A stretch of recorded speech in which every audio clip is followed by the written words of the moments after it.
At 2:30 a.m., David Carter sat in his home office researching the survival rates of helicopter crashes over forests. Upstairs, his pregnant wife Sarah slept peacefully, completely unaware that the man she trusted with her life was planning her murder. What started as the perfect suburban marriage was about to become a nightmare 800 feet above the ground. Sarah thought she was going on a romantic baby moon helicopter tour. David had calculated it would be the perfect way to stage an accident and collect $3 million in life insurance. But what David didn't count on was Sarah's intelligence, her preparation, and her incredible will to survive. This is the true story of betrayal, survival, and justice that shocked an entire nation. And it all began with a single helicopter ride that was supposed to end in tragedy. The blue glow of David Carter's laptop screen illuminated his face at 2:30 in the morning as he sat in his home office, scrolling through helicopter accident statistics with methodical precision. The search history on his browser painted a chilling picture of premeditation. Survival rates helicopter crashes over forest. Average time to find missing person in wilderness. Accidental death insurance claim processing time. And most disturbing of all, how to stage helicopter accident.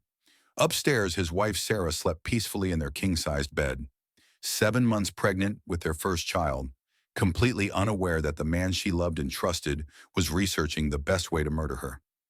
Her phone lay on the nightstand, still displaying her last Instagram post from earlier that evening. A glowing maternity photo with the caption, 7 months and counting, can't wait to meet our little miracle. Feeling so blessed with my amazing husband David. The post had received over 300 likes and dozens of heart-eyed emoji comments from friends and family. To the outside world, Sarah and David Carter represented the American dream, a successful tech entrepreneur and his beautiful teacher wife, expecting their first child in a picture-perfect suburban home in Maplewood, Ohio. But social media facades can hide the darkest truths. David rubbed his bloodshot eyes and bookmarked another article about insurance payouts for accidental deaths. Tomorrow morning, he would convince Sarah to take that romantic helicopter tour over the Appalachian Mountains he had been subtly suggesting for weeks. She deserved a special baby moon memory before their child arrived, he would tell her. But the truth was far more sinister than Sarah could ever imagine. David needed Sarah gone, and he needed it to look like a tragic accident. 3 months earlier, life had seemed idyllic for the Carters. Sarah Williams Carter taught third grade at Maplewood Elementary School, where she had worked for 6 years and was beloved by students, parents, and colleagues alike. Her classroom walls were covered with thank you letters from former students and their families. Parents specifically requested their children be placed in Miss Sarah's class, knowing she had a gift for making every child feel special and capable.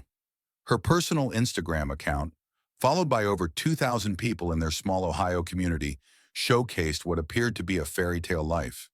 There were photos of romantic date nights with David at upscale restaurants, vacation pictures from their honeymoon in Napa Valley, and most recently, a series of stunning maternity photos that had gone viral locally. Sarah glowed in every image, her hand protectively cradling her growing belly. David's arms wrapped around her from behind, with a smile that looked genuine to anyone who did not know better. The nursery preparation posts had garnered particular attention. Sarah had documented every step of creating the perfect space for their baby, painting the walls a soothing sage green, assembling a white convertible crib, and arranging shelves filled with classic children's books. She had even created a Pinterest board called Baby Carter's First Home that other expectant mothers in the area had started copying. David played his role perfectly in this digital performance. As the founder and CEO of a cryptocurrency investment platform called Secure Chain Technologies, he appeared to be living the millennial entrepreneurial dream. His LinkedIn profile boasted of rapid company growth and innovative blockchain solutions. His own Instagram showcased the lifestyle his supposed success afforded. A white Tesla Model S in their driveway, expensive suits from premium brands, and photos from tech conferences in Silicon Valley and Austin. But behind the carefully curated social media presence, David's world was collapsing in spectacular fashion. Secure Chain Technologies was hemorrhaging money faster than David could hide it from his investors and board members. The cryptocurrency market crash had wiped out 90% of their platform's value, leaving clients furious and demanding refunds the company could not provide. Class action lawsuits were already being filed, and federal regulators had begun sniffing around their business practices. Even worse, David had been secretly gambling away their personal savings at underground poker games and online sports betting sites, convinced he could win back their losses and save both his company and his marriage. What had started as casual $500 bets had escalated into desperate $50,000 wagers on basketball games and horse races he knew nothing about. The loan sharks were no longer subtle in their threats. Vincent Torino, a man with connections to organized crime families in Cleveland, had made it clear that David had exactly 30 days to pay back the $200,000 he owed, plus interest. The alternative, Vincent had explained with chilling calm, would involve Sarah experiencing a very unfortunate accident. That conversation had planted the seed of an idea in David's mind. If Sarah were to die in a tragic accident before Vincent's deadline, David would inherit the $3 million life insurance policy he had secretly purchased 6 months earlier. $3 million would pay off Vincent, save his company, and give David a fresh start with his mistress, a 25-year-old marketing consultant named Jessica, whom he had been seeing for 8 months. The insurance policy had been surprisingly easy to obtain. David had told Sarah it was a responsible step for expectant parents, protection for their growing family in case anything happened to either of them. Sarah had signed the papers without reading them carefully, trusting her husband completely. She had no idea that David had structured the policy to pay out the full amount only in the event of her death, with himself as the sole beneficiary. Now, as David stared at helicopter tour websites in the darkness of his office, he finalized the details of his plan. The helicopter company he had chosen operated scenic flights over dense Appalachian forest areas with minimal road access. If Sarah were to fall during the flight, it would take search and rescue teams days to locate her body, if they found it at all. By then, any evidence of foul play would be impossible to detect. David closed his laptop and headed upstairs, pausing in the doorway of their bedroom to watch Sarah sleep. She lay on her side, one hand resting on her pregnant belly, looking peaceful and beautiful. For just a moment, a flicker of doubt crossed his mind. This was the woman who had loved him unconditionally for 3 years, who had supported his entrepreneurial dreams even when money was tight, who was carrying his child. But then he thought of Vincent Torino's cold eyes and the promise of what would happen if he did not pay his debts. He thought of the federal investigation closing in on his company and the criminal charges he would face if his fraud was discovered. He thought of Jessica waiting for him in her downtown apartment, promising him a life free from responsibility and financial pressure. Sarah stirred in her sleep, murmuring something unintelligible, and David felt his resolve harden. In less than 12 hours, he would be a widower, and all his problems would disappear with his wife's body into the wilderness below. The first sign that David's perfect facade was crumbling came on a Tuesday morning when Sarah tried to buy a crib online. She had spent weeks researching the safest, highest-rated convertible cribs, reading reviews and comparing prices with the methodical care she brought to all her decisions. When she finally found the perfect one, marked down 20% for a limited-time sale, she eagerly entered her debit card information. Declined. Sarah stared at her laptop screen in confusion. She tried again, thinking perhaps she had mistyped the card number. Declined again. Switching to their joint credit card, she entered those numbers with growing anxiety. Declined once more. Her heart began to race as she grabbed her phone and called their bank. After navigating through the automated system and waiting on hold for 15 minutes, a customer service representative finally answered. "Mrs. Carter, I see the issue," the representative said after reviewing her account. "Your checking account currently has a balance of negative $237, and your credit card is at its maximum limit of $15,000. Sarah felt the blood drain from her face. Just last week, David had assured her they had over $30,000 in savings. She had seen the bank statements herself, or at least she thought she had. "There must be some mistake," Sarah said, her voice shaking. "My husband manages our finances, and he told me we had plenty of money saved." The representative was sympathetic but firm. "I'm showing multiple large withdrawals over the past month, Mrs. Carter. The most recent was yesterday for $25,000. You might want to speak with your husband about these transactions." Sarah hung up the phone with trembling hands and immediately called David, who was supposedly in a board meeting at his office. "Hey, beautiful," David answered on the second ring, his voice smooth and confident. "How's my gorgeous wife and baby doing today?" "David, we need to talk," Sarah said, trying to keep her voice steady. "I tried to buy the crib today, and all our cards were declined. The bank says we're in debt and that you withdrew $25,000 yesterday. What's going on?" There was a pause that lasted just a beat too long before David responded. "Oh, that? Sorry, babe. I should have mentioned it. I had to move some funds around for a major business opportunity. It's all part of expanding Secure Chain internationally. I'll transfer money back into our personal accounts tonight." Sarah wanted to believe him, but something in his tone felt off. David had always been secretive about the details of his business, claiming she would not understand the complexities of cryptocurrency and blockchain technology. But they had never had money problems before, and the idea that he would make major financial decisions without consulting her felt wrong. $25,000 is a lot of money to move without telling me, Sarah said carefully, especially when I'm trying to prepare for the baby. I feel like I should know about these kinds of decisions. David's voice took on a slightly sharper edge. "Sarah, you know I handle all the business finances. This is exactly the kind of opportunity that's going to set our family up for life. Do you want me to pass up millions in potential profit because I forgot to mention moving some money around?"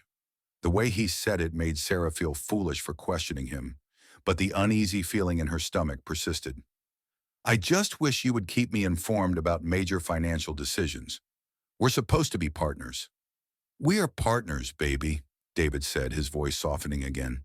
"And part of being partners means trusting each other. I trust you to handle everything related to the baby in the house, and you trust me to handle the business side of our lives. That's how we've always worked, right?" Sarah nodded, even though he could not see her. "I suppose so. I just got scared when the cards were declined. I thought maybe our accounts had been hacked or something." "I understand completely," David said. "I should have given you a heads up. Tell you what, why don't you go ahead and order that crib? Use the emergency credit card in my wallet. The account transfer will go through tonight, and everything will be back to normal tomorrow." After they hung up, Sarah found David's wallet and located the emergency credit card he had mentioned. But when she tried to use it online, this card was also declined. Now genuinely frightened, she called David back, but his phone went straight to voicemail. For the rest of the day, Sarah tried to push down her growing anxiety. She told herself that David was right, that business finances were complicated, and she did not understand all the details. But that evening, when David came home 3 hours later than usual, smelling faintly of alcohol and expensive perfume, her unease deepened. "How did the board meeting go?" Sarah asked as David hung up his suit jacket. "Great, really productive," David replied without looking at her. "We're on track for the international expansion I mentioned. Should triple our revenue within 6 months. Sarah noticed that his shirt was wrinkled and his tie was loosely knotted, as if he had hastily put his appearance back together. "You mentioned you'd transfer money back into our accounts tonight. Should I check the balance in the morning?" David paused in the act of loosening his tie. "Actually, there might be a slight delay. The international transfer protocols are more complex than I anticipated. But don't worry about it, babe. We have everything we need." That night, Sarah lay awake staring at the ceiling while David slept soundly beside her. For the first time in their 3-year marriage, she felt like a stranger was lying next to her. The man she had fallen in love with had always been transparent about their finances, even showing her their bank statements and investment portfolios during their engagement. When had that changed? When had she stopped seeing the actual numbers and started simply trusting David's word about their financial situation? Unable to sleep, Sarah quietly slipped out of bed and went to David's home office. She had never snooped through his things before, but something compelled her to look for answers. The office was meticulously organized, with filing cabinets that were always locked and a computer that required a password she did not know. But David's briefcase sat open on his desk, and Sarah could see papers scattered inside. With her heart pounding, she quietly approached and began examining the documents. What she found made her blood run cold. Credit card statements showing gambling charges to online betting sites. Bank statements revealing their savings account had been emptied weeks ago. Legal documents from something called Torino Financial Services, demanding immediate payment of outstanding debts. And most shocking of all, insurance paperwork for a life insurance policy she had never seen before. As Sarah read the insurance documents by the light of her phone, she realized the policy was for $3 million, dollars, and she was listed as the insured party. But David was the sole beneficiary. The policy had been purchased 6 months ago, shortly after Sarah had announced her pregnancy. Sarah's hands trembled as she photographed the documents with her phone. She did not understand all the legal language, but the implications were clear. If something happened to her, David would receive $3 million. dollars. As she crept back to their bedroom, Sarah's mind raced with terrible possibilities. Financial secrecy, the mounting debts, the massive insurance policy. It all painted a picture she did not want to believe. But the evidence was undeniable. Her husband was in serious financial trouble, and he had taken out a policy that would make him wealthy if she died. Sarah slipped back into bed, lying as far from David as possible, while she processed what she had discovered. Outside their bedroom window, the first hints of dawn were beginning to appear on the horizon. In just a few hours, David would suggest they take a romantic helicopter tour to celebrate their last weeks before becoming parents. And Sarah, despite her growing suspicions, would agree, never imagining that her husband was planning to push her to her death. Sarah's discovery of the insurance documents haunted her for the next 2 weeks, but David's behavior became increasingly erratic in ways that made her question her own perceptions. He alternated between being the charming, attentive husband she had married and displaying moments of cold irritability that felt like glimpses of a stranger. The threatening messages started appearing 3 days after Sarah found the financial documents.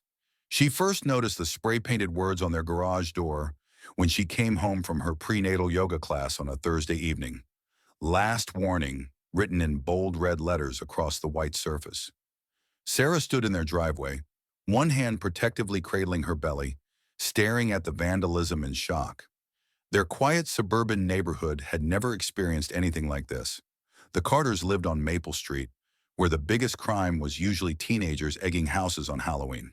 When David pulled into the driveway 20 minutes later, his reaction seemed genuinely shocked and concerned. "Jesus Christ, what happened here?" he said, jumping out of his Tesla and rushing to Sarah's side. "Are you okay? Did you see who did this?" "I just got home and found it like this," Sarah said, studying David's face for any sign of deception. "Do you have any idea who might have done this? Or why?" David's jaw tightened as he stared at the graffiti. For just a moment, Sarah saw something flicker across his expression. Not surprise, but calculation. Then his concerned husband mask slipped back into place. "Probably just random vandalism," he said, pulling out his phone. "I'll call the police and get this cleaned up tomorrow. The important thing is that you and the baby are safe." But Sarah had caught that momentary slip, and it confirmed her growing suspicions that David knew more about their situation than he was admitting. The police report was filed by Officer Janet Mills, a family friend who had taught Sunday school with Sarah's mother. Officer Mills took photos of the graffiti and asked routine questions about enemies or business disputes, but David maintained that he could not think of anyone who might want to threaten them. "Could be gang initiation," Officer Mills suggested. "Sometimes kids from the city drive out to the suburbs to cause trouble. We'll increase patrols in your neighborhood for the next few weeks." After Officer Mills left, David insisted they go out for dinner at Sarah's favorite Italian restaurant. "We shouldn't let some punk kids ruin our evening," he said, wrapping his arms around her. "Besides, you've been stressed about the baby preparations. A nice dinner out will help you relax." During dinner, David was the perfect husband again, attentive, funny, asking about her day and discussing baby names with enthusiasm. He even surprised her by pulling out a small wrapped box. "I know money's been tight lately with the business transitions," he said as Sarah unwrapped a delicate silver necklace with a pendant shaped like a tiny footprint. "But I wanted you to have something special to mark this time in our lives." Sarah's eyes filled with tears as she examined the beautiful necklace. "David, it's gorgeous, but you said we needed to be careful about spending money right now." "Some things are more important than money," David replied, leaning across the table to fasten the necklace around her neck. "You're carrying our child, Sarah. You deserve to feel treasured." For a moment, Sarah allowed herself to believe that her suspicions were unfounded. This was the man she had fallen in love with, thoughtful, generous, devoted to their growing family. Maybe the financial stress was just temporary, and the insurance policy was exactly what David claimed: protection for their family's future. But her doubts returned 2 days later when she decided to surprise David with lunch at his office. Secure Chain Technologies occupied a sleek, modern building in downtown Maplewood's small business district. Sarah had only visited a few times during their marriage, usually for company holiday parties or special events. David always claimed he preferred to keep his work and personal life separate, which Sarah had respected. Using the key card David had given her for emergencies, Sarah entered the building and took the elevator to the third floor, where Secure Chain's offices were located.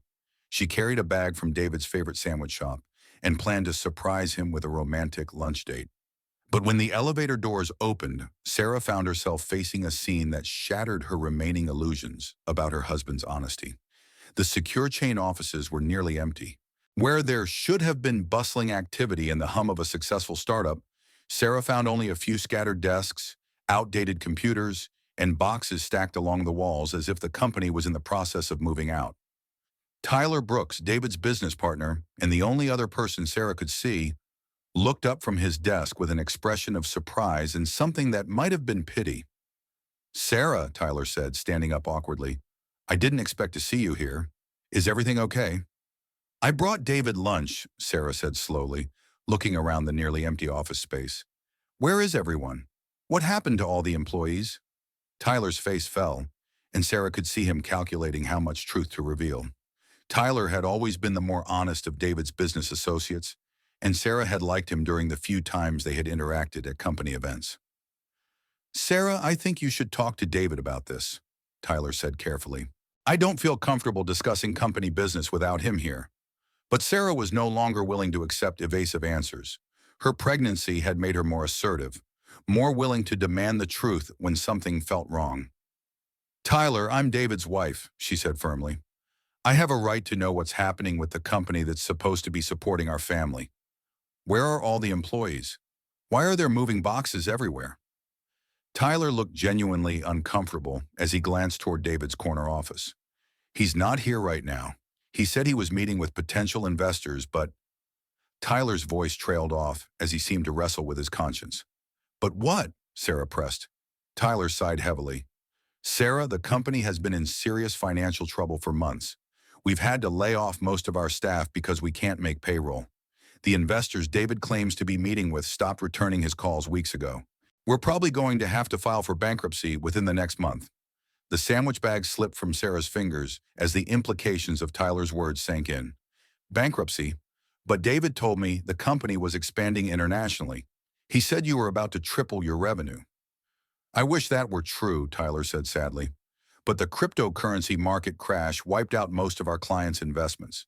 We're facing multiple lawsuits, and the Securities and Exchange Commission has opened an investigation into our business practices."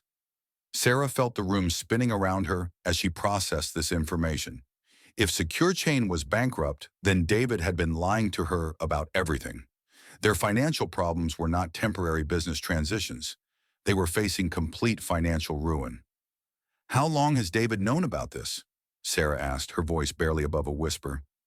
Tyler hesitated, clearly torn between loyalty to his business partner and sympathy for Sarah. "Sarah, you really need to have this conversation with David. But if you're asking when we first realized the company was in serious trouble, it's been at least 4 months. 4 months. That meant David had known they were facing bankruptcy when Sarah got pregnant, when he purchased the life insurance policy, when he started making excuses about their missing savings. "Tyler, I need to ask you something, and I need you to be completely honest with me," Sarah said, looking directly into his eyes. "Has David mentioned anything about life insurance, or about what would happen to me if something happened to me?" Tyler's face went pale, and Sarah knew she had hit on something significant. "What kind of question is that, Sarah? Why would you ask about something like that?" "Please, Tyler, I found some documents at home, and I'm starting to piece together some very frightening possibilities. If you know something that could put me or my baby in danger, you have to tell me." Tyler stared at her for a long moment, clearly wrestling with a decision that could destroy his friendship with David and potentially put Sarah in even more danger. "I think you should go home and talk to David," Tyler finally said. "But Sarah, if you ever feel like you're in danger, call me immediately. Promise me." Tyler wrote his personal cell phone number on a piece of paper and pressed it into Sarah's hand. As she left the empty offices of Secure Chain Technologies, Sarah realized that her worst fears were probably just the beginning of the truth. David was not just in financial trouble, he was desperate. And desperate men with $3 million insurance policies were capable of unthinkable acts. That evening, when David came home at nearly midnight, Sarah pretended to be asleep.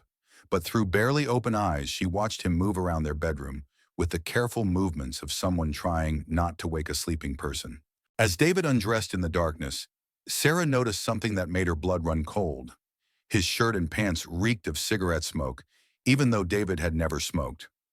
More disturbing, she could see what looked like scratches on his forearms, as if he had been in some kind of physical altercation.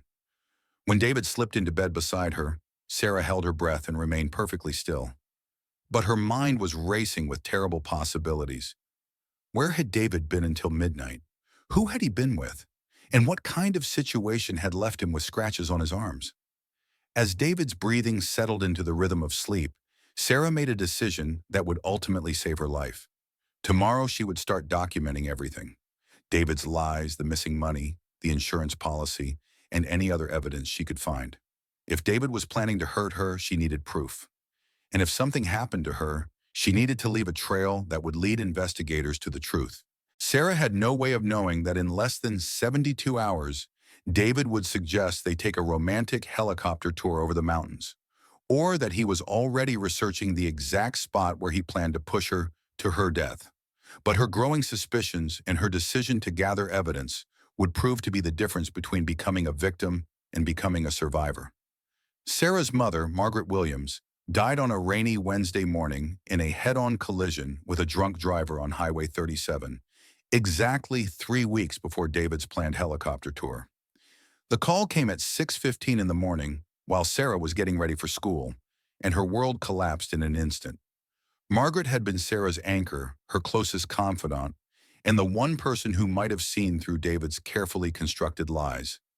At 62, she was still vibrant and active, working as a librarian at the county library and volunteering at the animal shelter on weekends. She had been planning to take early retirement when the baby was born so she could help with childcare. More importantly, Margaret had been the only person in Sarah's life who had ever expressed reservations about David. Nothing overt or accusatory, just subtle comments about how quickly their relationship had moved, and gentle suggestions that Sarah should maintain some financial independence even after marriage. "I just think it's important for women to know where their money is and how it's being managed," Margaret had said during one of their weekly lunch dates. "Not because I don't trust David, but because knowledge is power, sweetheart." Now Margaret was gone, and Sarah was utterly alone in the world except for David. The funeral was a blur of tears, casseroles from church friends, and the suffocating presence of grief that made it hard to breathe.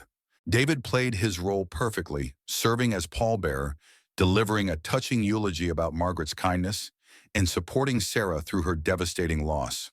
To the outside world, David Carter appeared to be the ideal son-in-law, stepping up to handle funeral arrangements and comfort his pregnant wife during the worst time of her life. The local newspaper even ran a photo of David holding Sarah as she sobbed at the graveside, with a caption praising his devotion during their family's tragedy. But Sarah's grief had sharpened her instincts rather than dulling them. Even through her emotional devastation, she noticed things about David's behavior that did not quite ring true. During the funeral planning, David had been suspiciously eager to handle all the financial arrangements himself. When the funeral director discussed costs, David immediately volunteered to pay for everything, even though Sarah had expected to use her mother's life insurance policy. "Let me take care of this, baby," David had said, squeezing Sarah's hand.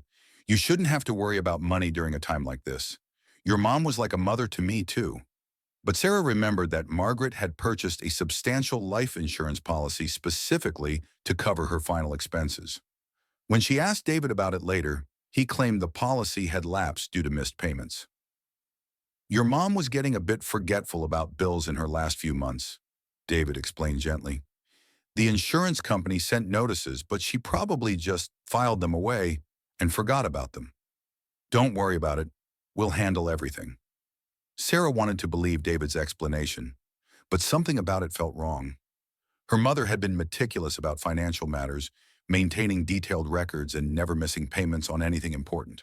3 days after the funeral, while David was supposedly meeting with lawyers about Margaret's estate, Sarah drove to her mother's house to begin the painful process of sorting through her belongings. Margaret's small ranch home on Pine Street was exactly as Sarah remembered, immaculately clean, with everything in its proper place. Her mother's desk in the living room was organized with military precision, bills sorted by due date, important documents filed alphabetically. Sarah found her mother's insurance paperwork in the first file folder she opened. The life insurance policy was current, with premiums paid through the end of the year. According to the documentation, the policy was worth $50,000 with Sarah listed as the beneficiary. David had lied about the lapsed policy, but Sarah could not understand why. $50,000 would have more than covered the funeral expenses, leaving money left over to help with baby preparations. Why would David insist on paying for everything himself when Margaret had planned for this situation? As Sarah continued searching through her mother's papers, she found something even more disturbing. Hidden in the back of Margaret's desk drawer was a manila envelope marked, "For Sarah in case of emergency." Inside the envelope, Sarah found copies of articles her mother had printed from the internet about cryptocurrency fraud, business bankruptcies, and warning signs of financial abuse in marriages. There were also handwritten notes in her mother's careful script, documenting conversations with David that had apparently raised red flags. One note, dated just 6 weeks before Margaret's death, read, "David called today asking about Sarah's trust fund from her father's estate. Seemed surprised when I told him there was no trust fund. Asked very specific questions about Sarah's inheritance potential. Something felt wrong about the conversation." Another note, dated 2 weeks later, "Saw David at casino in West Virginia last weekend. He was at high-stakes poker table, looked very stressed, did not see me. Should I tell Sarah?" The final note, written just 3 days before the accident, was the most chilling. "Tyler Brooks called me, very upset about something related to David's business. Wouldn't give details but said Sarah might be in danger. Told him to call police if he has evidence. Need to talk to Sarah soon." Sarah's hands trembled as she read her mother's notes. Margaret had been investigating David, documenting her suspicions, and trying to protect her daughter. The timing of Margaret's death, just as she was preparing to confront Sarah with evidence of David's deception, seemed too convenient to be coincidental. Had Margaret's accident really been an accident? Sarah photographed every document with her phone, including her mother's handwritten notes and the current life insurance policy. As she prepared to leave her mother's house, she made a decision that would prove crucial to her survival. She would not tell David about what she had found. Instead, she would continue gathering evidence while pretending to be the grieving, vulnerable widow who needed her husband's protection and support. That evening, David suggested they have a quiet dinner at home and talk about their future. He cooked Sarah's favorite meal, chicken parmesan with garlic bread, and opened a bottle of sparkling grape juice to toast Margaret's memory. "Your mom would want us to focus on the future," David said softly, raising his glass. "She would want us to create beautiful memories for our baby, to celebrate life even in the midst of loss." Sarah nodded and smiled, playing the role of the trusting wife, while her mind cataloged every word for potential evidence. "I've been thinking," David continued, "maybe we should take that baby moon trip we talked about. Something special to honor your mom's memory and celebrate our last weeks before the baby comes." "What did you have in mind?" Sarah asked, though her heart was already racing with dread. "That helicopter tour over the mountains," David said, his eyes bright with enthusiasm that felt predatory rather than loving. "Your mom always said the Appalachian Mountains look like God's cathedral. We could scatter some of her ashes up there, take pictures for the baby, make it a really meaningful experience." Sarah had never told David that her mother said anything about mountains looking like God's cathedral. In fact, Margaret had been afraid of heights and would never have suggested a helicopter tour for any reason. David was putting words in her dead mother's mouth to manipulate Sarah into agreeing to the helicopter trip. "That sounds beautiful," Sarah said, forcing enthusiasm into her voice. "When were you thinking?" "Next weekend," David replied. "I already checked, and the weather forecast looks perfect. Clear skies, minimal wind. It'll be safe and romantic." As David continued talking about the helicopter tour, describing the scenic route and the perfect photo opportunities, Sarah realized she was listening to her husband plan her murder. He had been working toward this moment for months, isolating her from her support system, creating massive financial pressure that would be solved by her death, and now eliminating the one person who might have protected her. Margaret's death had been the final piece of David's plan. Whether her accident had been genuinely accidental or something more sinister, it had cleared the way for David to proceed without interference. That night, Sarah lay awake beside her sleeping husband, her mind racing with plans for survival. She could not go to the police without concrete evidence of David's intentions. She could not run away without putting herself and her unborn child at even greater risk. But she could prepare for the helicopter trip in ways that David would never expect. She could document everything, leave a trail of evidence, and find ways to increase her chances of survival if David attempted to push her from the aircraft. As the first light of dawn crept through their bedroom windows, Sarah made a promise to her unborn child and to her mother's memory. David Carter would not succeed in his plan to murder them. She would survive, and she would make sure the truth came to light. In exactly 6 days, David would try to push her from a helicopter over the densest forest in the Appalachian Mountains. But Sarah would be ready for him. The morning of the helicopter tour dawned crisp and clear, with the kind of brilliant blue sky that photographers dream about. Sarah stood at her bedroom window, watching the sunrise paint the horizon in shades of gold and pink, and tried to calm the terror that had been building in her chest for days. She had spent the week preparing for this moment in ways that David could never have anticipated. Hidden in her purse was a small digital recorder, borrowed from her classroom supplies, set to record continuously for up to 6 hours.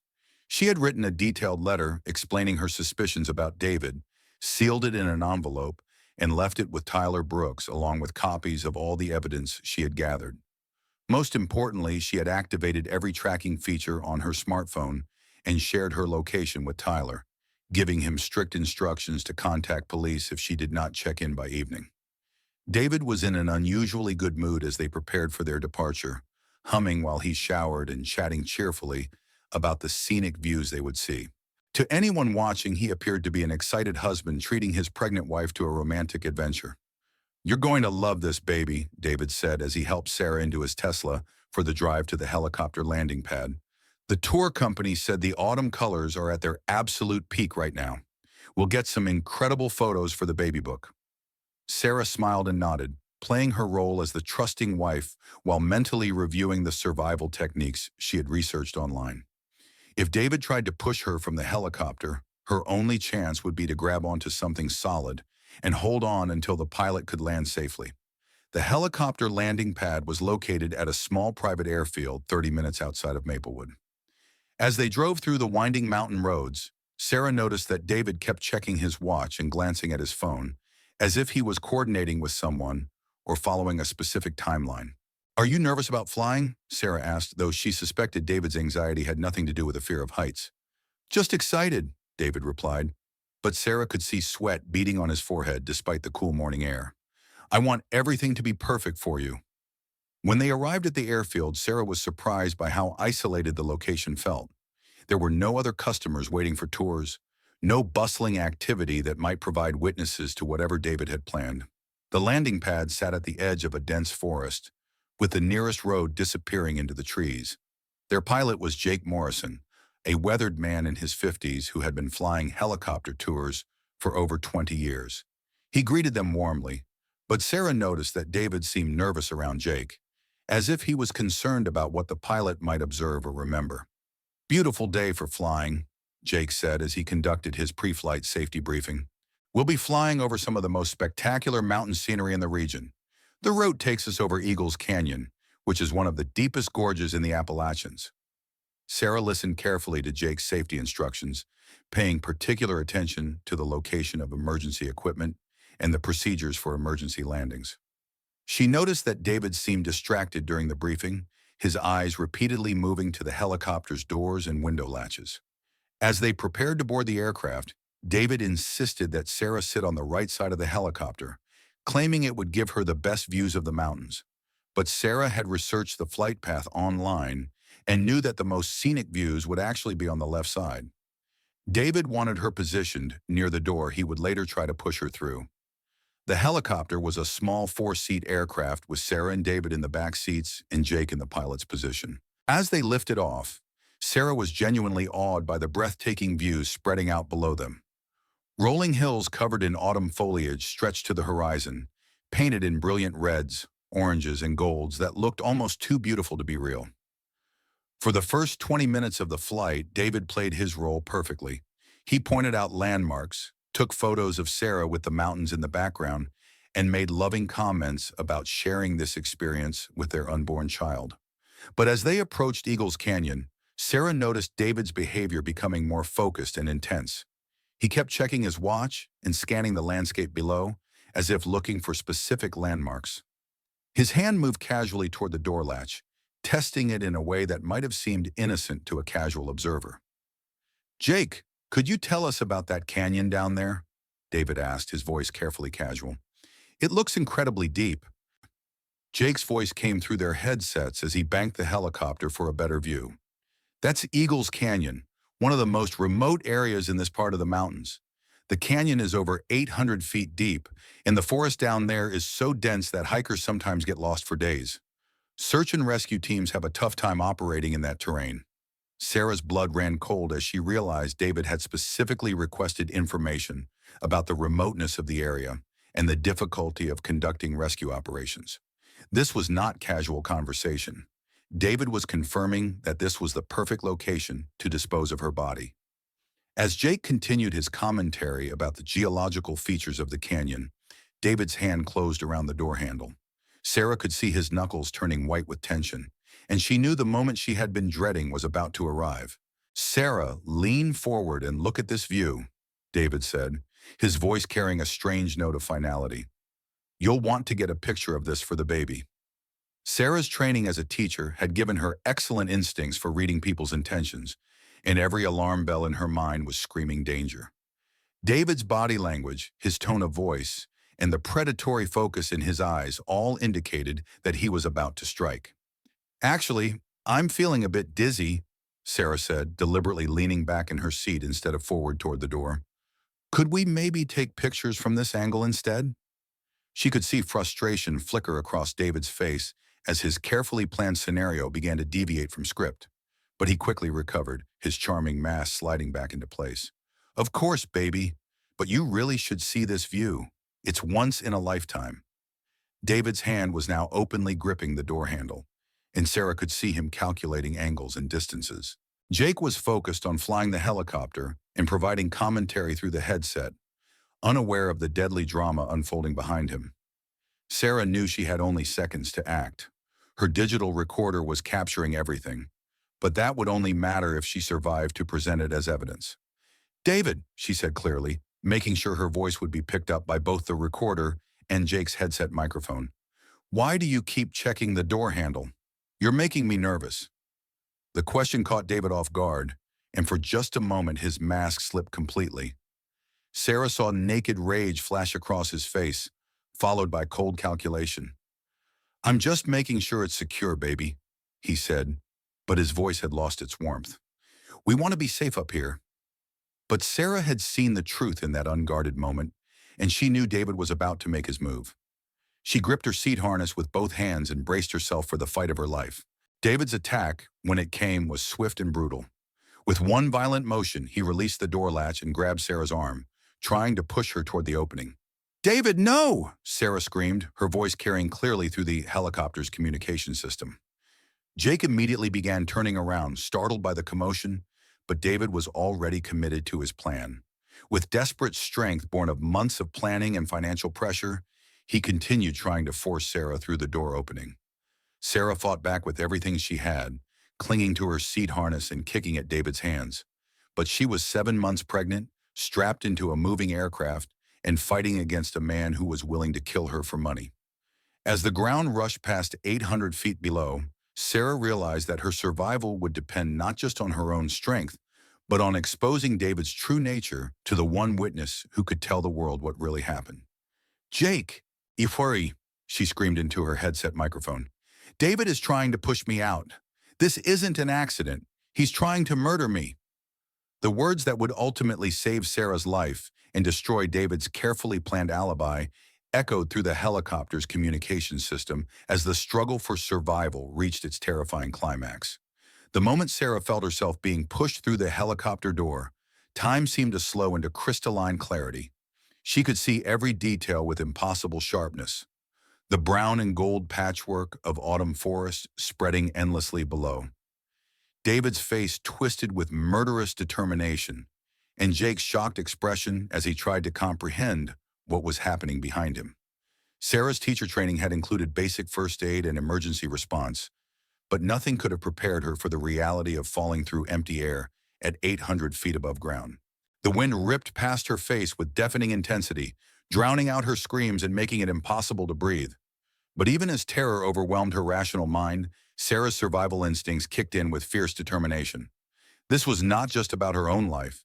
She was fighting for her unborn child, for the future David was trying to steal from them both. As she tumbled through the air, Sarah managed to activate the emergency beacon on her phone, a feature she had researched and programmed during her week of preparation. The beacon would transmit her GPS coordinates to emergency services even if she was unconscious or unable to call for help. The forest canopy rushed up to meet her with terrifying speed. But instead of the instant death David had planned, Sarah crashed through layer after layer of dense pine branches.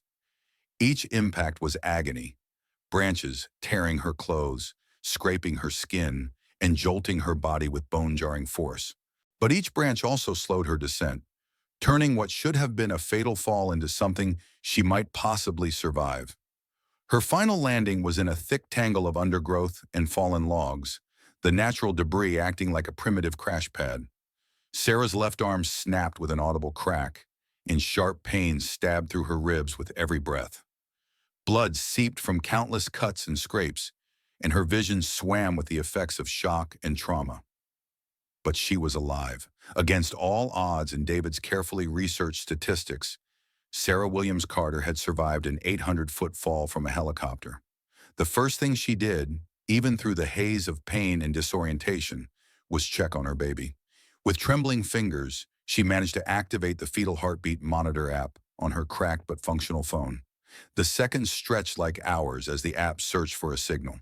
Then, faint but unmistakable, came the steady rhythm of her baby's heartbeat. The sound brought tears of relief that mixed with the blood on her cheeks. Her child had survived the fall as well.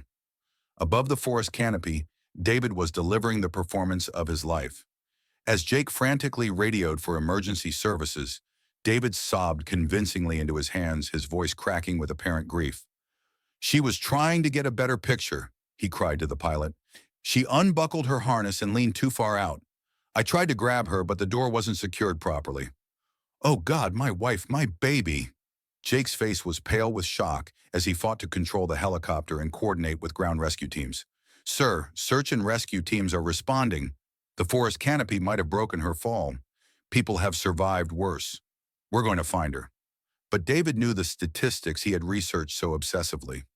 No one survived an 800-foot fall into dense forest. Sarah and their unborn child were dead, and soon he would be collecting $3 million in life insurance money. "We have to land and search for her," David said, maintaining his performance as the desperate husband. "I can't just leave her down there." Jake was already looking for a safe landing spot, but the dense forest offered few options.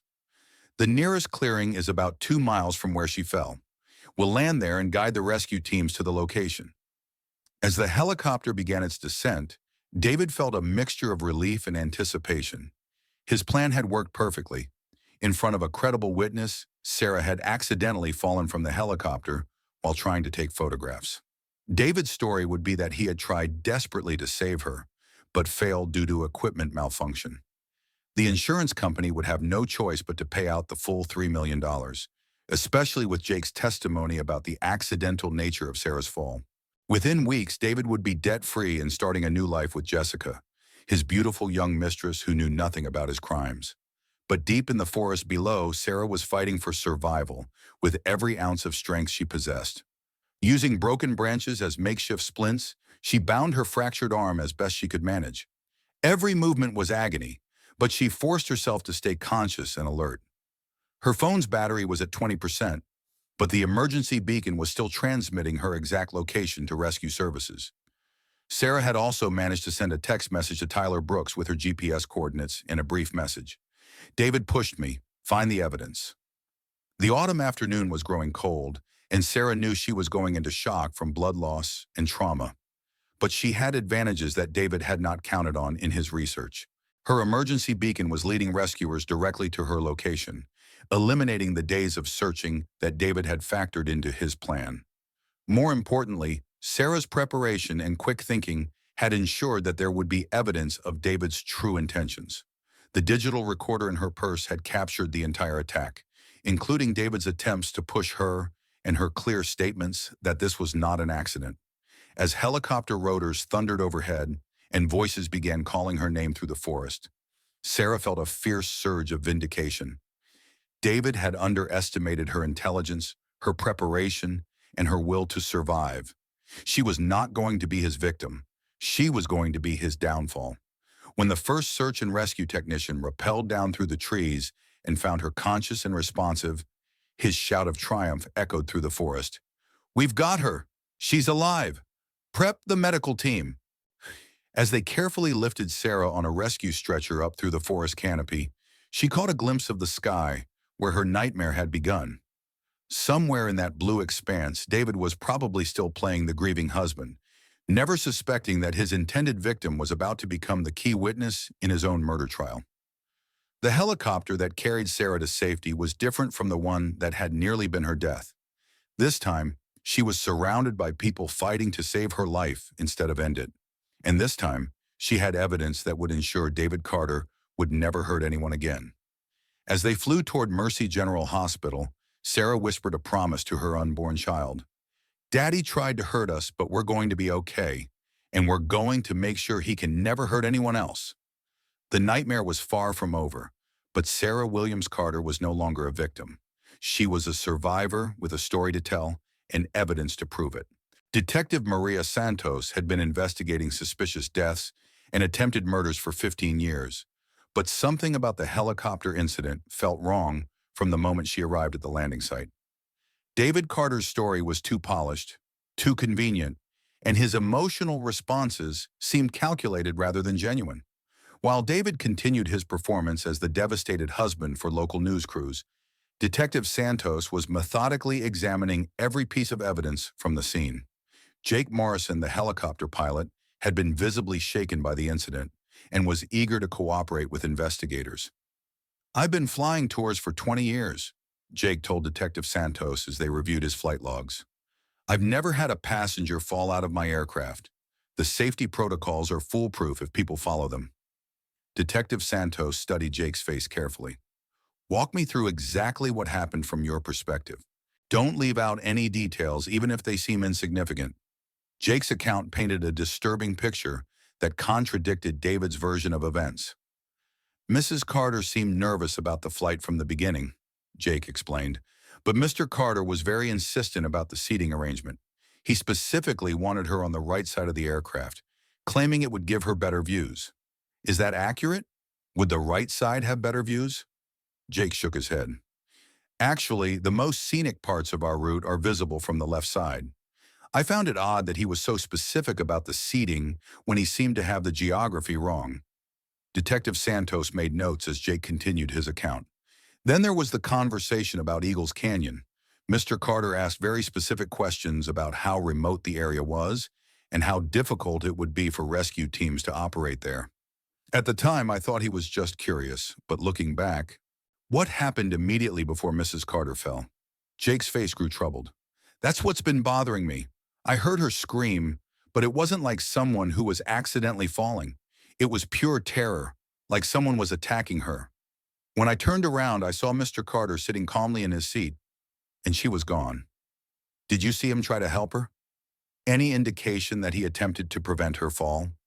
"That's just it," Jake said, his voice growing more certain. "Most people would have been leaning out the door, screaming her name, trying to see where she fell, but he just sat there telling me it was an accident." His immediate response was to control the narrative rather than to look for his wife.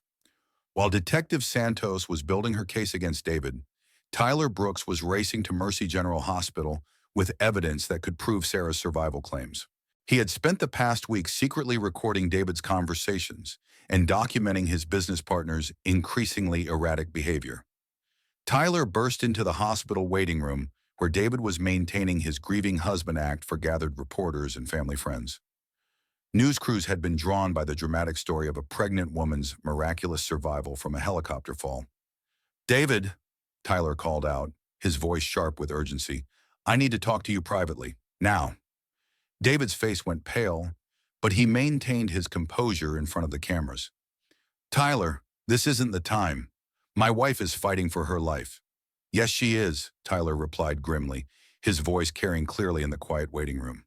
"Fighting for her life because you tried to kill her." The accusation hung in the air like a thunderclap.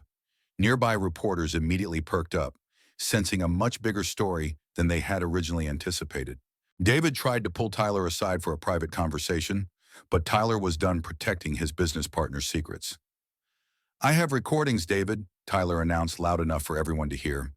"Hours of conversations where you discuss killing Sarah for the insurance money. I know about your gambling debts, the loan sharks, the threats from Vincent Torino's organization." David's carefully maintained mask began to crack as the reality of his situation became clear. Tyler had been documenting everything, gathering evidence that could destroy David's alibi and expose his true motives. "Tyler, you're obviously under stress," David said, trying to regain control of the situation. "The company's financial problems have been difficult for all of us. But that doesn't mean—" "Don't," Tyler interrupted. "I heard you planning this, David. I heard you researching helicopter accidents and discussing how Sarah's death would solve all your problems. I have it all recorded." Detective Santos arrived at the hospital just as Tyler was revealing the existence of recorded evidence. She had been planning to interview David about inconsistencies in his story, but Tyler's bombshell accusations provided the probable cause she needed for a more aggressive investigation. "Mr. Carter," Detective Santos said, approaching David with two uniformed officers, "I need you to come with me for questioning regarding the incident this morning." David looked around the hospital waiting room, seeing his carefully constructed world collapsing in real time. Reporters were already making phone calls to their editors. Family friends were staring at him with growing suspicion, and Tyler was openly accusing him of attempted murder. "I'm not saying anything without a lawyer," David said, the first smart decision he had made all day. "That's your right," Detective Santos replied. "But Mr. Brooks here claims to have evidence of premeditation. We'll be obtaining search warrants for your home, office, and personal devices. If you attempted to murder your wife, we will find the evidence." As David was led away for questioning, Tyler immediately sought out Dr. James Mitchell, who had been treating Sarah since her arrival at the hospital.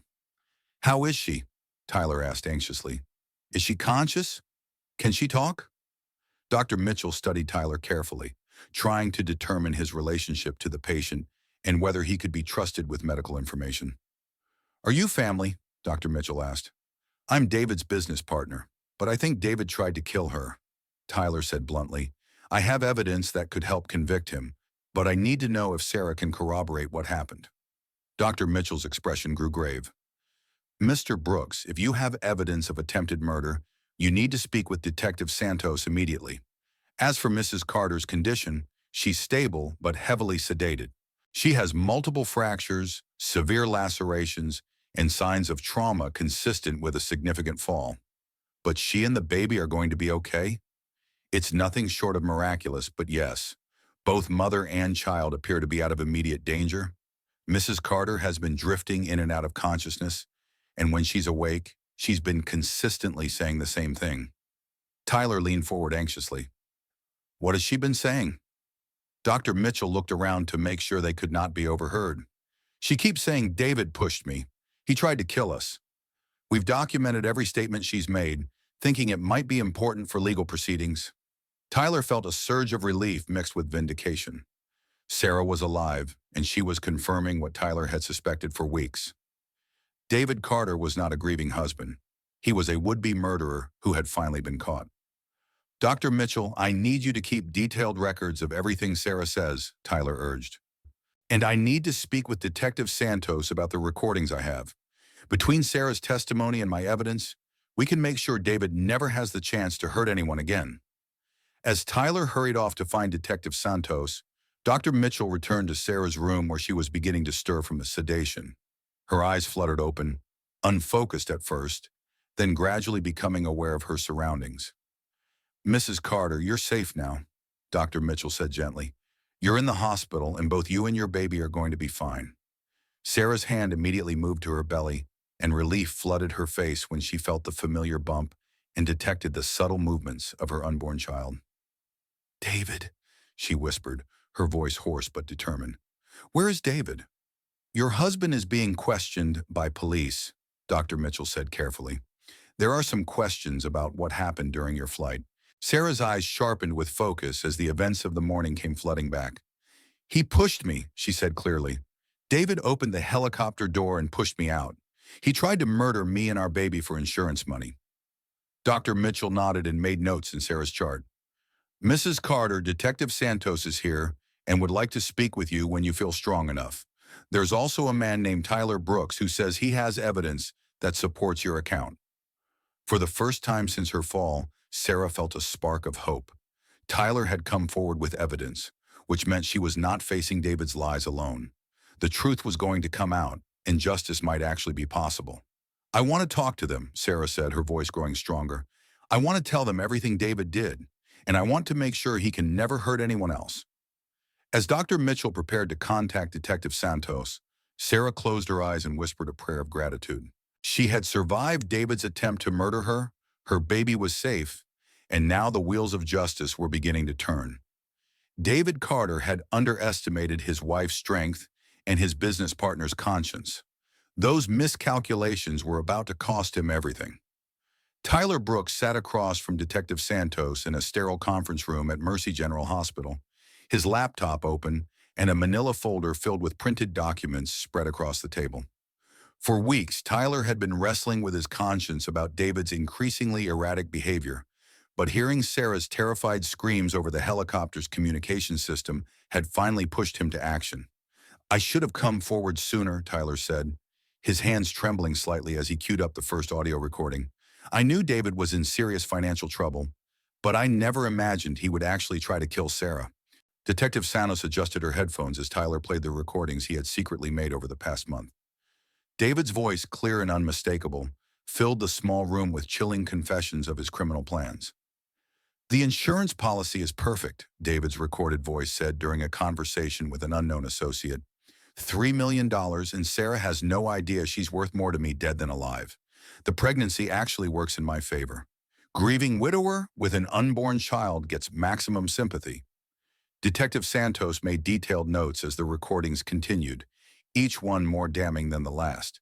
Tyler had documented David's conversations with loan sharks, his desperate attempts to hide the company's bankruptcy, and most shocking of all, his research into methods for staging accidental deaths.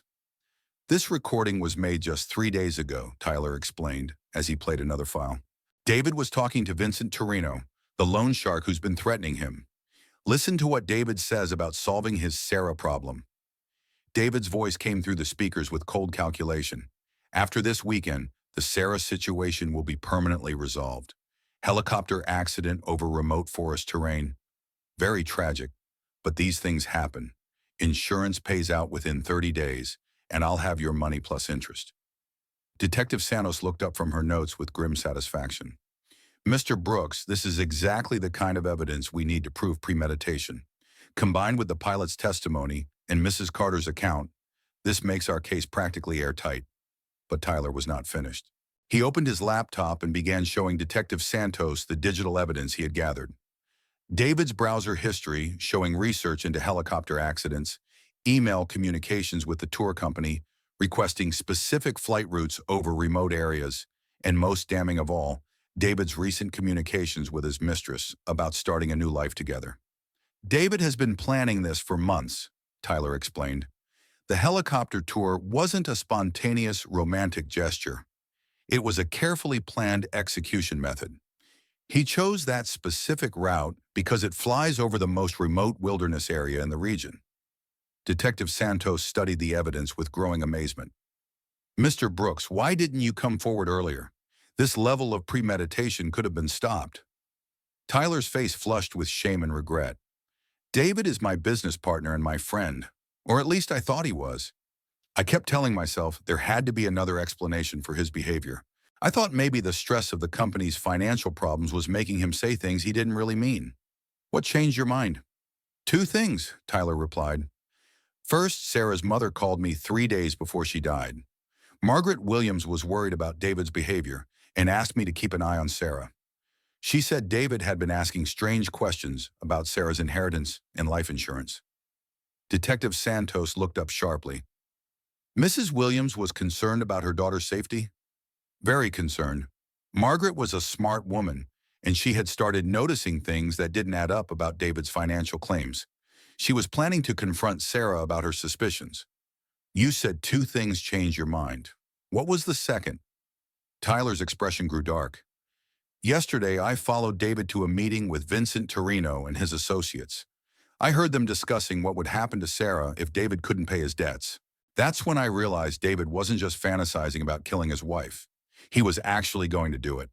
Detective Santos closed her notebook and leaned back in her chair. Mr. Brooks, your evidence is going to be crucial in convicting David Carter of attempted murder. But I need to ask you something important. Do you think Margaret Williams's car accident was really an accident? Tyler had been dreading this question, but he knew he had to tell the truth. I don't know for certain, but the timing was awfully convenient for David. Margaret was the only person who might have stopped Sarah from taking that helicopter ride. With her out of the picture, Sarah had no one left to protect her. Before Detective Santos could respond, Dr. Mitchell appeared in the doorway of the conference room. Detective, Mrs. Carter is awake and asking to speak with you, he said. She's weak but determined to give her statement while the details are still fresh. Detective Santos gathered her materials and followed Dr. Mitchell to Sarah's hospital room. Tyler accompanied them, knowing that his presence might provide comfort to Sarah as she recounted her traumatic experience. Sarah lay propped up in her hospital bed, connected to monitors that beeped steadily. Her left arm was in a cast. Her face bore multiple cuts and bruises, but her eyes were clear and focused with determination. Mrs. Carter, I'm Detective Santos, the investigator said gently. Mr. Brooks has provided us with evidence that supports your account of what happened today. When you're ready, I'd like you to tell me everything you remember about the helicopter incident. Sarah's voice was hoarse but steady as she recounted the events of the morning. She described David's unusual behavior during the flight, his specific interest in the remote canyon area, and the moment when he grabbed her and tried to push her through the helicopter door. He looked directly into my eyes when he was trying to push me out, Sarah said, her voice growing stronger with each word. There was no love there, no regret, no emotion at all. I was just an obstacle he needed to remove. Detective Santos took detailed notes as Sarah continued her account. Mrs. Carter, did your husband ever discuss life insurance with you? He told me he had purchased a policy to protect our family, Sarah replied. But I found out later that I was the only one insured, and David was the only beneficiary. If I died, he would receive $3 million. Tyler leaned forward in his chair. Sarah, I'm so sorry I didn't warn you sooner. I knew David was in trouble, but I never imagined he would actually try to hurt you. Sarah reached out with her uninjured hand to squeeze Tyler's fingers. You came forward when it mattered most. That's what saved my life. Horror. Detective Santos looked between Tyler and Sarah, mentally organizing the mountain of evidence they had provided. Mrs. Carter, there's something else I need to ask you about. Your mother's death. Did David seem unusually interested in the timing or circumstances of her accident?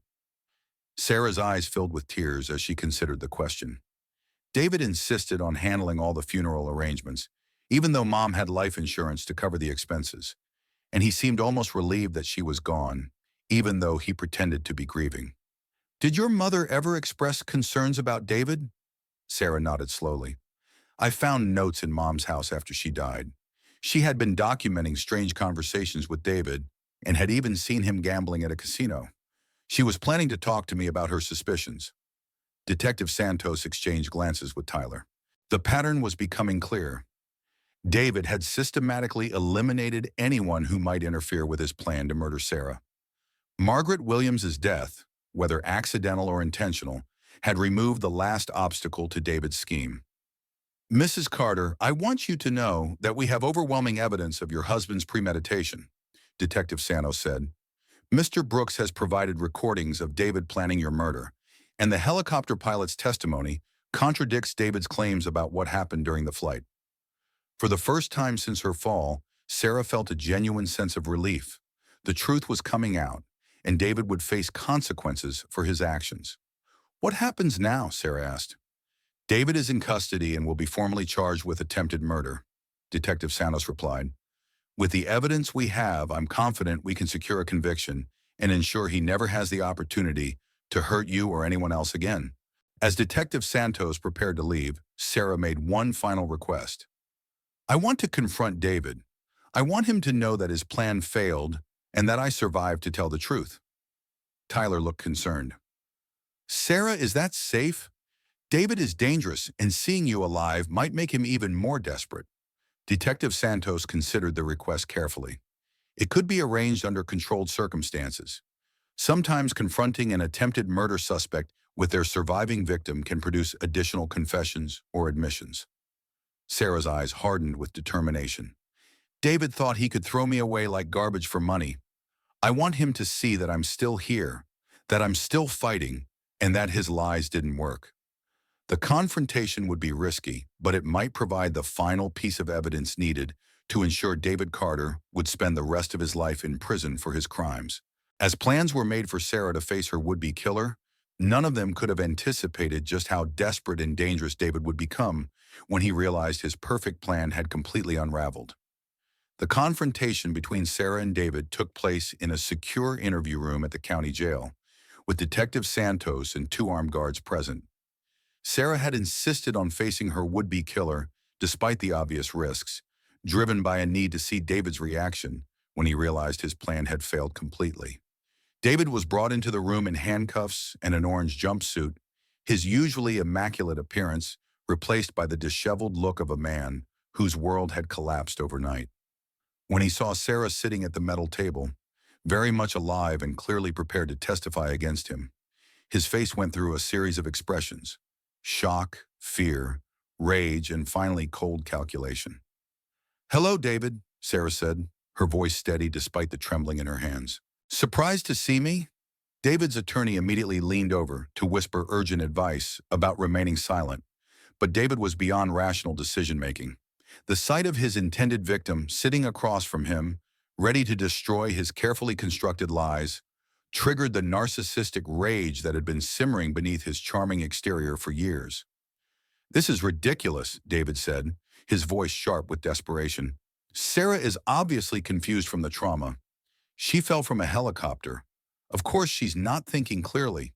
I would never hurt my wife." Detective Santos placed Tyler's digital recorder on the table between them. "Mr. Carter, we have hours of recorded conversations where you discuss killing your wife for insurance money. Would you like to hear them?" As David's own voice filled the room with damning confessions about his Sarah problem and plans for a tragic accident, his face grew pale, and his attorney frantically scribbled notes about potential plea bargains. But Sarah was not finished. She pulled out copies of the evidence she had gathered during her week of investigation. The insurance documents showing David as the sole beneficiary, the records of his gambling debts, and most damning of all, her mother's handwritten notes documenting her suspicions about David's behavior. "You killed my mother," Sarah said, her voice cutting through David's protests. "Maybe not directly, but you eliminated the one person who might have stopped me from getting on that helicopter. And then you tried to murder me and our unborn child for money." David's mask finally slipped completely. "You have no idea what kind of pressure I was under," he snarled. "Vincent Torino was going to kill both of us if I didn't pay him back. At least my way, you would have died quickly instead of slowly." The confession was exactly what Detective Santos had hoped for. David had just admitted to premeditated murder in front of multiple witnesses and recording devices. "So you're saying you tried to kill your wife to protect her?" Detective Santos asked, her voice carefully neutral. "I'm saying I was backed into a corner with no good options," David replied, his voice growing more defensive. "The life insurance money would have paid off my debts and given our child a secure future. Sarah would have died believing she was loved instead of finding out what kind of man she really married. Sarah stared at her husband in disbelief. Even now, even after being caught with overwhelming evidence, David was trying to justify attempted murder as an act of love. "You looked me in the eyes and pushed me out of that helicopter," Sarah said, her voice breaking with emotion. "You felt our baby kicking and still tried to kill us both. That's not love, David. That's evil." The confrontation ended when David's attorney finally managed to silence his client, but the damage was done. David had confessed to attempted murder in front of multiple witnesses, and his justifications only made his crimes more heinous. 3 months later, the trial of David Carter became a media sensation that gripped the nation. The courtroom was packed with reporters, true crime enthusiasts, and local residents who had been shocked by the revelation that their charming neighbor was capable of such monstrous acts. Sarah took the witness stand wearing a simple navy dress, her pregnancy now clearly visible at 8 months. She had spent weeks preparing for this moment, working with prosecutors to ensure David would face the full consequences of his actions. "Mrs. Carter," the prosecutor began gently, "can you tell the court what happened on the morning of October 15th when you and your husband took a helicopter tour?" Sarah's voice was steady and clear as she recounted the events of that October morning. "My husband suggested we take a helicopter tour to celebrate our last weeks before becoming parents. He said it would be a beautiful memory to share with our child." The prosecutor guided Sarah through her testimony with careful precision. "Did anything about your husband's behavior that morning seem unusual?" "Yes," Sarah replied, her eyes never leaving the jury. "David was very specific about where I should sit in the helicopter. He insisted I take the right side, claiming it would give me better views.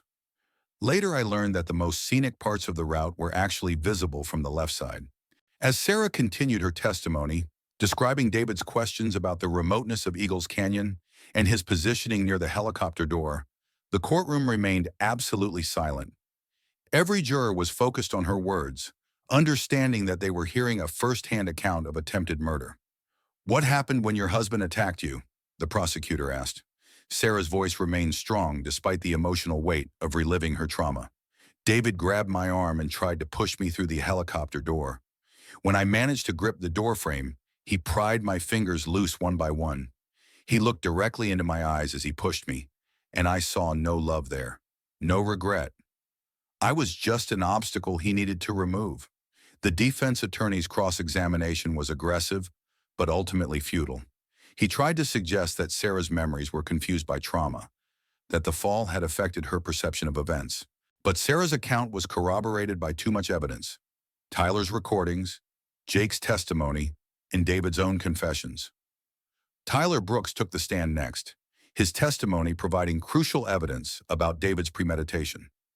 He played the recorded conversations for the jury, David's voice filling the courtroom with chilling discussions about insurance payouts and staged accidents. "Mr. Brooks," the prosecutor asked, "in your opinion, how long had Mr. Carter been planning to kill his wife?" "Based on the evidence I gathered, at least 6 months," Tyler replied. "The life insurance policy, the research into accident statistics, the specific choice of helicopter route over remote wilderness. This wasn't a crime of passion. This was cold, calculated murder for financial gain." Jake Morrison's testimony as the helicopter pilot provided the final nail in David's coffin. His description of Sarah's terrified scream and David's calm demeanor, immediately after her fall, painted a picture of a man who had just successfully executed a long-planned murder attempt. "In 20 years of flying," Jake told the jury, "I've never seen a husband react so calmly to his wife's supposed accidental death.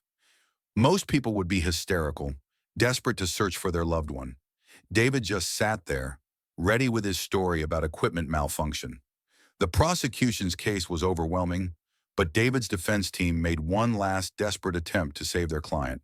They called character witnesses who testified about David's charm and apparent devotion to Sarah, trying to create reasonable doubt about his capacity for murder. But the evidence was too strong, and David's own recorded confessions too damning. When the defense rested their case, it was clear that David Carter's fate was sealed. The prosecutor's closing argument was powerful and concise. "Ladies and gentlemen of the jury, we have presented overwhelming evidence that David Carter attempted to murder his pregnant wife for insurance money. His own words, recorded without his knowledge, prove premeditation.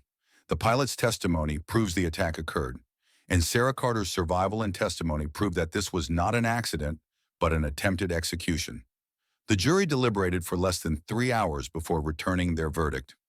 Guilty on all charges of attempted murder in the first degree, conspiracy to commit murder, and insurance fraud. Judge Patricia Hawkins sentenced David to life in prison without the possibility of parole, her words echoing through the packed courtroom. Mr. Carter, your crimes represent a betrayal of the most fundamental trust between spouses. You attempted to murder your pregnant wife for money, showing a level of callousness that shocks the conscience. Society must be protected from individuals capable of such calculated evil. As David was led away in handcuffs, he turned once more toward Sarah, his eyes filled with rage rather than remorse. But Sarah did not flinch. She had survived his attempt to kill her, faced him in court, and seen justice served. Outside the courthouse, Sarah spoke to the gathered media, her message one of hope and resilience. I want other women to know that survival is possible, even when the person who's supposed to love and protect you becomes your greatest threat. Trust your instincts, document suspicious behavior, and never give up fighting for yourself and your children. Dr. Mitchell, who had treated Sarah's injuries and become an advocate for domestic violence survivors, stood beside her as she addressed the crowd. Sarah's survival is medically miraculous, but her courage in seeking justice is equally inspiring. She's transformed her trauma into a mission to help other women escape dangerous situations. Tyler Brooks, who had risked his friendship and business partnership to expose David's crimes, also spoke to reporters. Sometimes the most important thing you can do is speak up when you see something wrong. I only wish I had acted sooner to protect Sarah and her baby. As the media attention faded and the legal proceedings concluded, Sarah began the long process of rebuilding her life. She had won justice in court, but the deeper work of healing from betrayal and trauma would take much longer. 6 months after David's conviction, Sarah Williams stood in her beautifully renovated classroom at Maplewood Elementary, hanging fresh alphabet cards and arranging tiny desks for her eager students. She had reclaimed her maiden name along with her sense of identity, shedding the last vestiges of her connection to David Carter. Baby Emma Rose Williams gurgled contentedly in her carrier, watching her mother prepare for the new school year with bright, curious eyes. Born healthy and strong, just 2 months after the trial, Emma had become Sarah's greatest source of joy and motivation for the future. The classroom walls told the story of Sarah's transformation from victim to survivor to advocate. Alongside traditional educational posters were thank you letters from domestic violence survivors who had found courage in Sarah's story, photographs from speaking engagements at law enforcement conferences, and artwork from children whose mothers had escaped abusive relationships with help from Sarah's foundation. Look, sweetheart, Sarah whispered to Emma, adjusting the baby's tiny pink hat. This is where Mommy teaches. These desks will be filled with wonderful children who want to learn and grow, just like you will someday. Sarah had established the Margaret Williams Foundation for Family Safety, named in honor of her mother's memory and dedicated to protecting pregnant women and children from domestic violence. The foundation provided emergency housing, legal assistance, and counseling services to women who found themselves in situations similar to Sarah's. Dr. James Mitchell had become both a close friend and a key supporter of the foundation, donating his medical expertise and advocating for trauma-informed care for abuse survivors. Sarah has transformed her personal nightmare into a beacon of hope for other women, he often said when speaking at fundraising events. Her foundation has already saved dozens of lives by helping women recognize warning signs and escape dangerous situations. Tyler Brooks had found his own path to redemption through his role in exposing David's crimes. He had sold his share in the failed tech company and now worked as a financial investigator, specializing in cases involving domestic abuse and economic manipulation. His experience with David had taught him to recognize the warning signs of financial abuse that often preceded physical violence.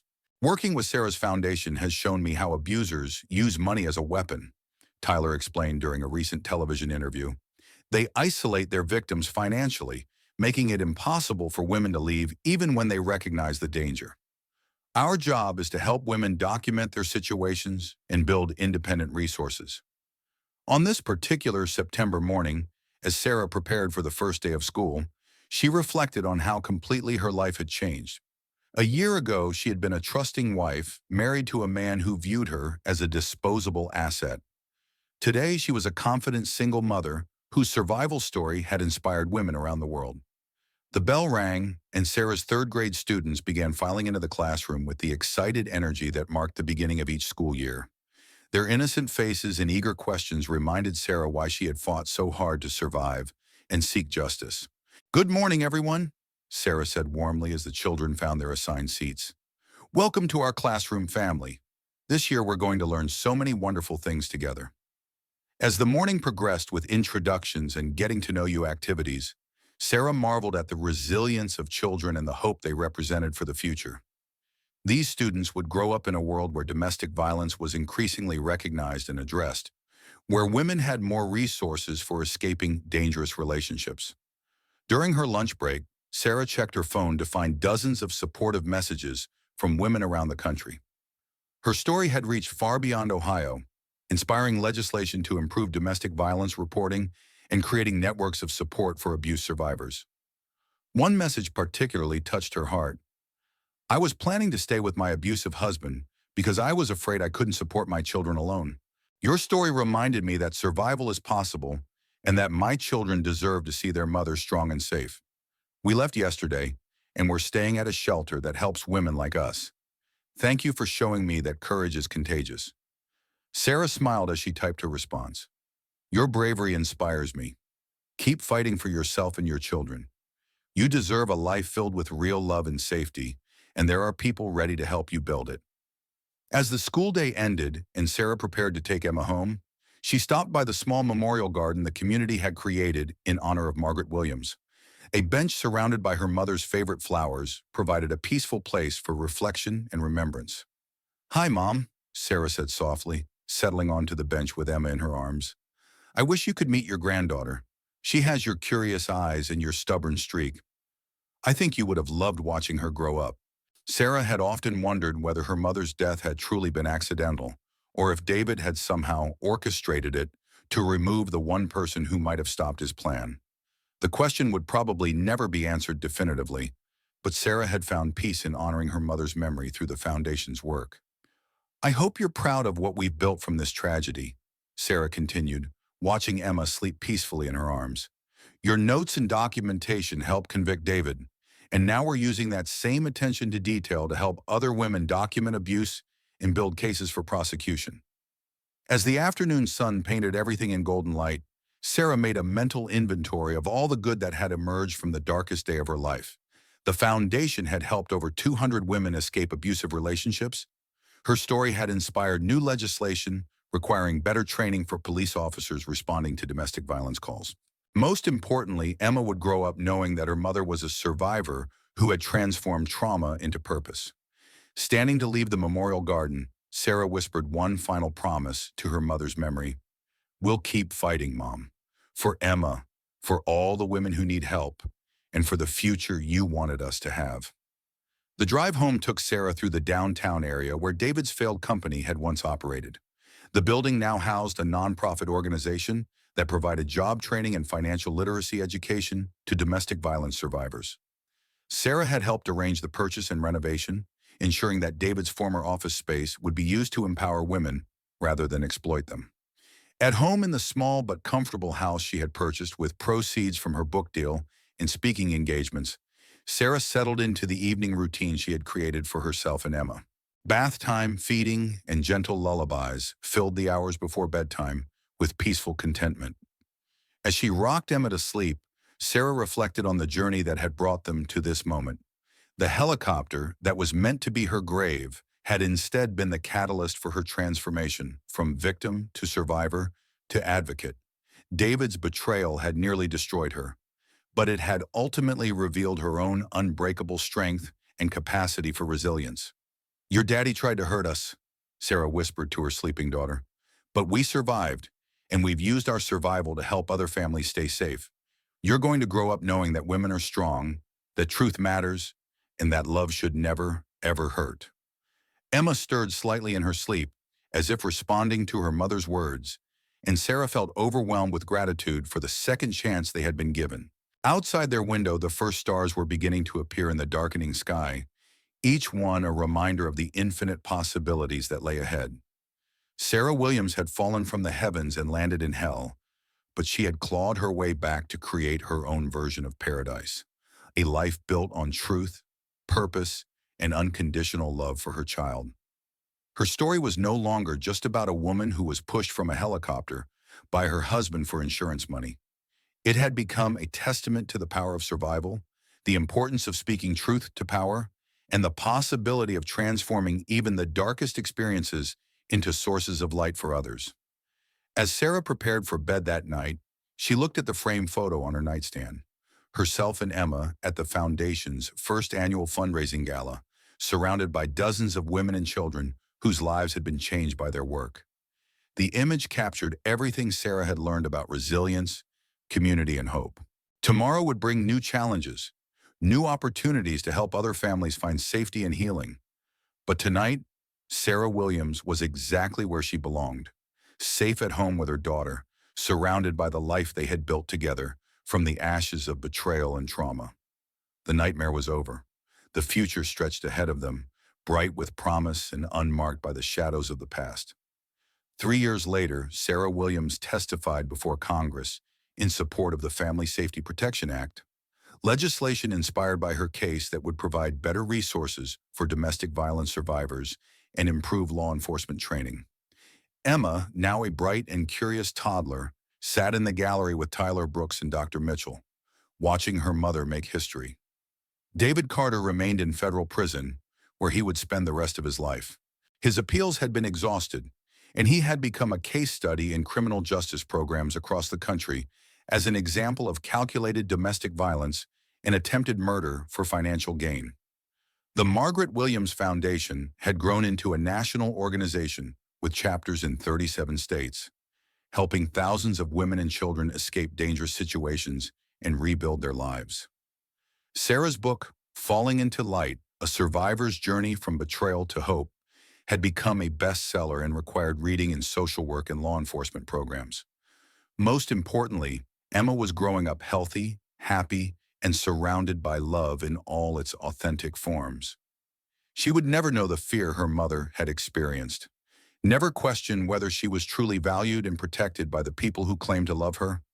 Sarah's story had become more than just a tale of survival.